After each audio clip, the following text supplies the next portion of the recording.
तो फाइनली प्रशांत किशोर ने press conference कर दी है, जिस प्रेस कॉन्फ्रेंस का लोगों को काफ़ी टाइम से इंतजार था।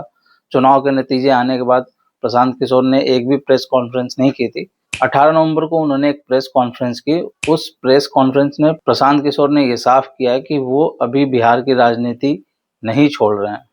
उन्होंने ये भी माना है कि बिहार में एक भी सीट ना आने का जो रीजन है वो खुद ही है। उन्होंने वो सारी तमाम जिम्मेदारियां ली हैं जिसके वजह से प्रशांत किशोर के पार्टी जन स्वराज को बिहार में 0 सीट मिली। सबसे पहली बात तो ये अपने आप में तारीफ़ काबिल है कि इतनी बड़ी हार के बाद उस पार्टी का नेता सामने आकर प्रेस कॉन्फ्रेंस करता है। वहीं दूसरी तरफ देखें तो हमारे देश के तीसरे बार रहे प्रधानमंत्री जिन्होंने आज तक एक भी प्रेस कॉन्फ्रेंस नहीं की है।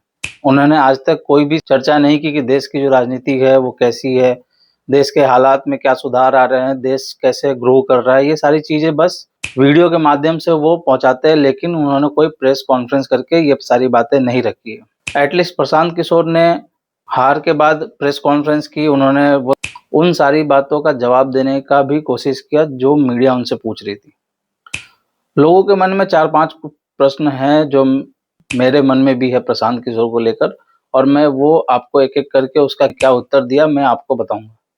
सबसे पहला सवाल जो एक हाइप बना हुआ है, जो मीडिया लगातार चुनाव के रिजल्ट आने के बाद प्रशांत किशोर से पूछना चाहती है कि क्या वो अब राजनीति से संन्यास ले लें, क्या वो अब राजनीति छोड़ देंगे।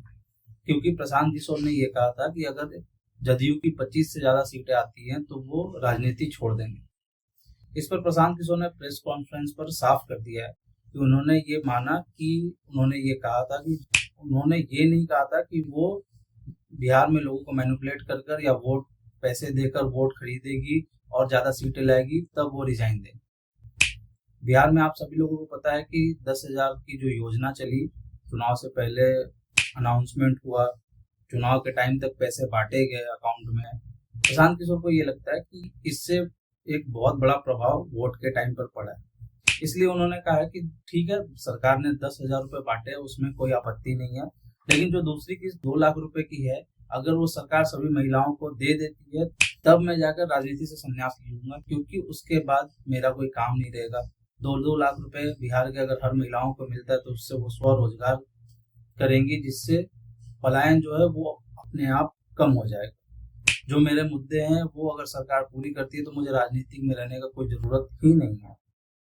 ये बातें प्रशांत किशोर के द्वारा प्रेस कॉन्फ्रेंस में कही गई। दूसरी जो बातें हैं, प्रशांत किशोर ने इलेक्शन कमीशन पर भी कमेंट करने से साफ मना कर दिया। उन्होंने बोला कि ये इलेक्शन कमीशन की अपनी बात है, क्योंकि प्रशांत किशोर ऐसे व्यक्तित्व में नहीं आते हैं जो चुनाव हारने के बाद इलेक्शन कमीशन के ऊपर ढिकरा फोड़े। इलेक्शन कमीशन ने क्या किया ये उनकी बातें है, जो बातें अब बीत चुकी है। प्रशांत किशोर अपने आने वाले टाइम के बारे में ज्यादा सोचते हैं, वो किस तरह से अगले बार प्रिपेयर करेंगे या इन 5 सालों में उनका क्या रणनीति रहेगा बिहार के लिए, ये सारी चीजों पर उनका फोकस रहता है, ना कि वो इलेक्शन कमीशन के ऊपर अपना सारा का सारा ढिकरा फोड़ते हैं। प्रशांत किशोर ने एनडीए के प्रचंड बहुमत पे प्रचंड जीत पर क्या किया। प्रशांत किशोर ने प्रेस कॉन्फ्रेंस में ये क्लियर कर दिया कि एनडीए को जनता ने चुना है। अगर जनता ने एनडीए को जिस मुद्दे पर चुना है, अगर वो मुद्दे कंप्लीट करती है, मुद्दे पूरा करती है एनडीए की गवर्नमेंट, तो उन्हें कोई आपत्ति नहीं। एनडीए को शुभकामनाएं भी दी गई प्रशांत किशोर के द्वारा, और जनता का जो मन था उसको स्वीकार भी किया गया प्रशांत किशोर के द्वारा। अब मेन बात जो आती है, जन स्वराज पार्टी की 0 सीट आने के पीछे का जो कारण है, इसकी रिस्पॉन्सिबिलिटी किसने ली। तो प्रशांत किशोर ने इसकी सारी रिस्पॉन्सिबिलिटी अपने ऊपर ली। उन्होंने ये कहा कि मेरी गलती है।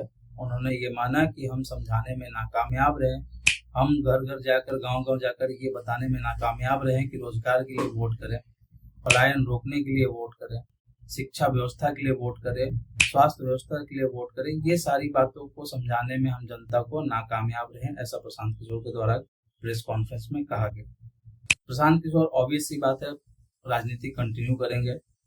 प्रशांत किशोर हर तरह से तैयार रहेंगे। सरकार की चीजें जो ग्राउंड लेवल पर नहीं दिखेंगी, उनकी जो पार्टी है उस चीज को उठाते रहेगी, और ये 5 साल जो मेहनत है प्रशांत किशोर करने के लिए तैयार है। प्रशांत किशोर की पार्टी जन स्वराज करने के लिए तैयार है। प्रशांत किशोर का ये भी कहना है कि एनडीए जो जीती है उसका सबसे बड़ा जो मेन रीजन रहा है वो हर एक विधानसभा में एनडीए की गवर्नमेंट ने लगभग 60 से 65 हजार महिलाओं के अकाउंट में 10-10 हजार रुपए डाले गए। ये आरोप प्रशांत किशोर का है जो एनडीए गवर्नमेंट है, और ये उसी योजना के तहत डाले गए जिसमें 10,000 के बाद उनको 2 लाख रुपए की दूसरी किस्त जानी। और प्रशांत किशोर ने यह भी कहा कि अगर वो 2 लाख रुपए सभी महिलाओं के खाते में आ जाते हैं तो अपने बात पर वो कायम रहेंगे और वो अपनी राजनीति बिहार से छोड़ देंगे। बड़ी चीजें प्रेस कॉन्फ्रेंस में नहीं हुई, ये सारी चीजें जो मेन बातें थी मैंने आपको बताई। बाकी आपकी क्या राय है कमेंट करके जरूर बताएं। अगर आपको वीडियो अच्छा लगता है तो लाइक शेयर और सब्सक्राइब करें। जय हिंद, जय भारत।